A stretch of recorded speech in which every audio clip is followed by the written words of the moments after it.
नमस्कार दोस्तों, स्वागत है आपका हमारे YouTube चैनल जेडी कंप्यूटर में। दोस्तों, आज की टाइपिंग स्पीड है 35 शब्द प्रति मिनट की गति से। टाइपिंग शुरू होगी 5 सेकंड बाद।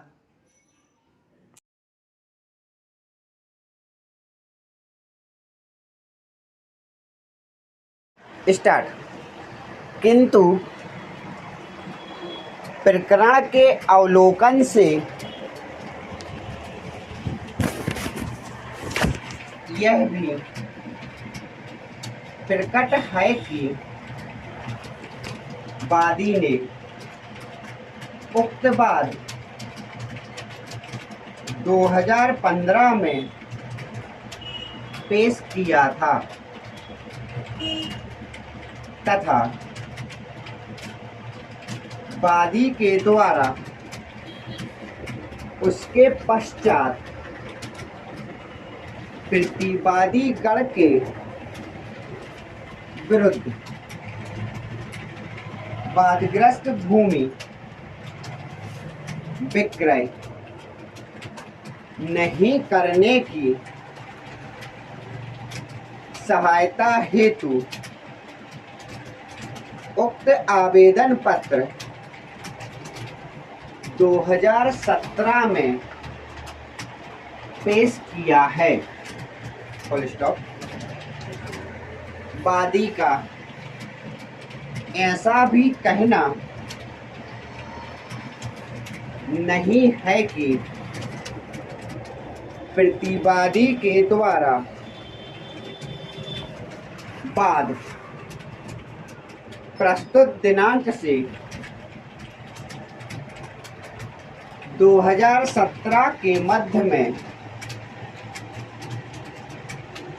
वादग्रस्त भूमि को विक्रय किए जाने का कोई प्रयास किया हो। Full stop. वादी ने उक्त तथ्यों के समर्थन में ऐसा कोई दस्तावेज भी पेश नहीं किया है कि जिससे यह प्रकट हो कि प्रतिवादी गण ने वादग्रस्त भूमि विक्रय किए जाने हेतु कोई करार अथवा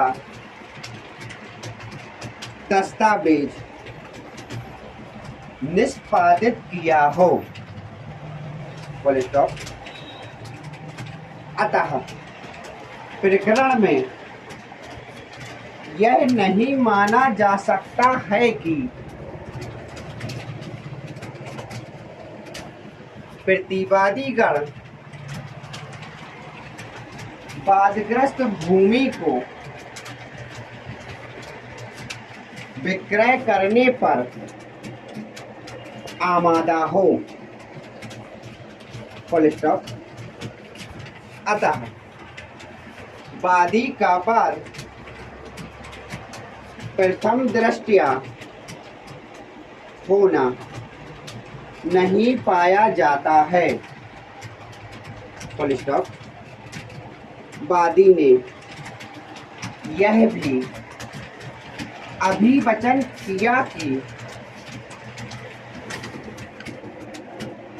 वादग्रस्त भूमि पर आवेदक ने मौके पर कब्जा नहीं छोड़ा है तथा फसल बोता व काटता चला आ रहा है, जबकि अनावेदक गण आवेदक को मारपीट करके जबरन बलपूर्वक नाजायज कब्जा करने तथा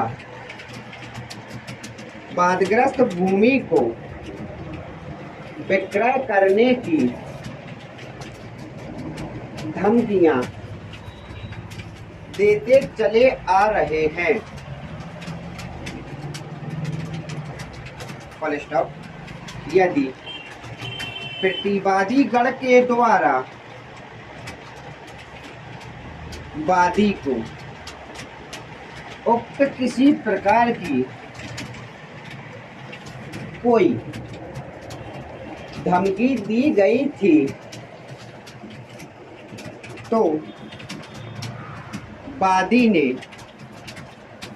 उसकी रिपोर्ट पुलिस थाने में क्यों नहीं की? इसका कोई युक्त कारण नहीं बताया है। Full stop. पैरा लेंगे। प्रकरण के अवलोकन से यह भी स्पष्ट है कि वादी ने उक्त वाद दिनांक 29/9/15 को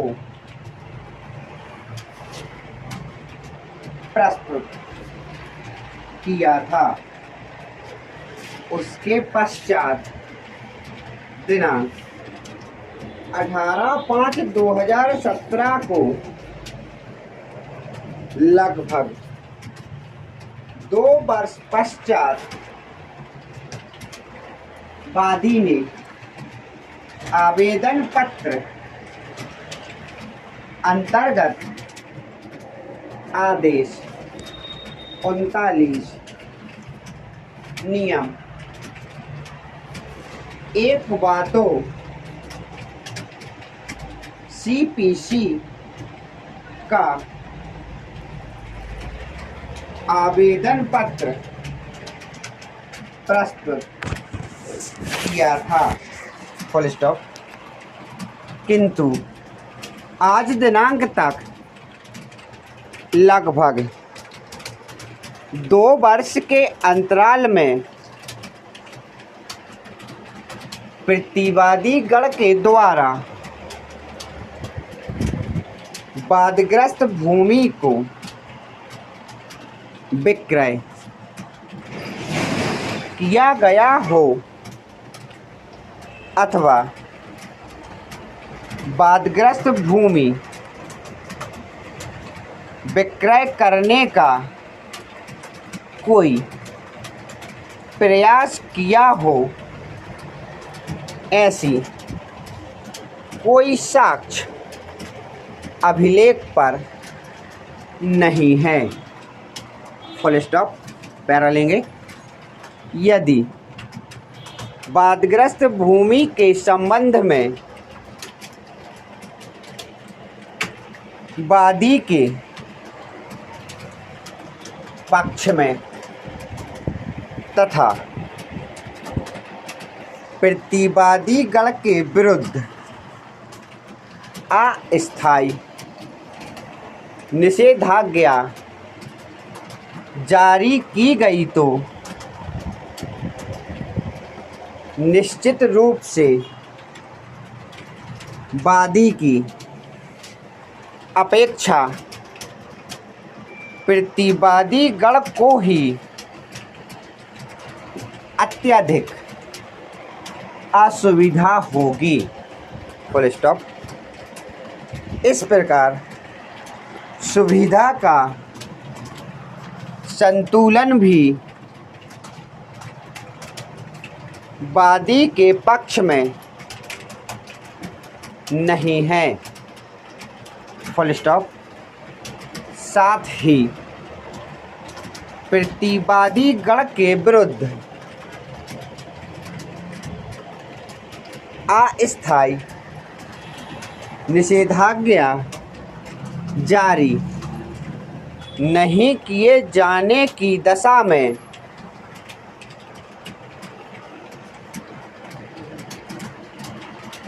वादी को इस प्रकार की भी